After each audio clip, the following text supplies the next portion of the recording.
la discipline, le temps, il y a un temps pour toutes choses. Et pour bâtir, donnons-nous du temps. N'abandonnons pas aux premiers écueils. Alléluia.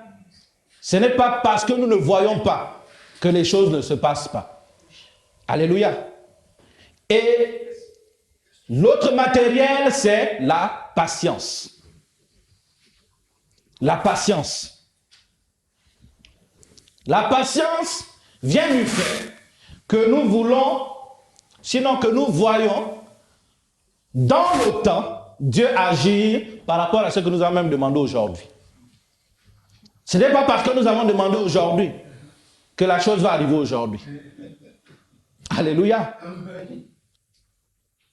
Abraham a prié combien de temps pour avoir Isaac? Il a eu un échange avec Dieu. Il a dit à Dieu, moi je suis en train de mourir. C'était une prière. Je suis en train de mourir et celui qui va hériter chez moi, c'est mon serviteur. Parce que je n'ai pas eu d'enfant.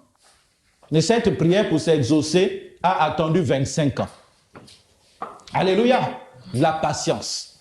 Quand Dieu l'a seulement répondu que ce n'est pas ton serviteur, mais tu auras un fils que tu vas engendrer. Il a compris que c'est cette promesse, cette réponse qui devait le garder en vie. Alléluia. Donc, un homme de prière, celui qui veut bâtir une vie de prière, doit savoir être patient. Si tu ne sais pas être patient, tu vas te décourager facilement. Si tu ne sais pas être patient, tu vas abandonner facilement. Tu vas arrêter ta construction. Pour bâtir une vie de prière, il faut être patient. Nous avons deux références. Romains chapitre 15, verset 4 et Jacques chapitre 1er, verset 4. Donc je disais Romains chapitre 15, verset 4 et Jacques chapitre 1er au verset 4. La Bible dit, je vais lire juste Jacques, dans le livre de Jacques chapitre 1er, verset 4. Mais il faut que la patience accomplisse parfaitement son œuvre, afin que vous soyez parfaits et accomplis sans faillir en rien. Donc celui qui est patient ne peut pas faillir. Alléluia. Celui qui est patient, faillir ici c'est quoi? C'est douter des capacités de Dieu par rapport à ta vie de prière.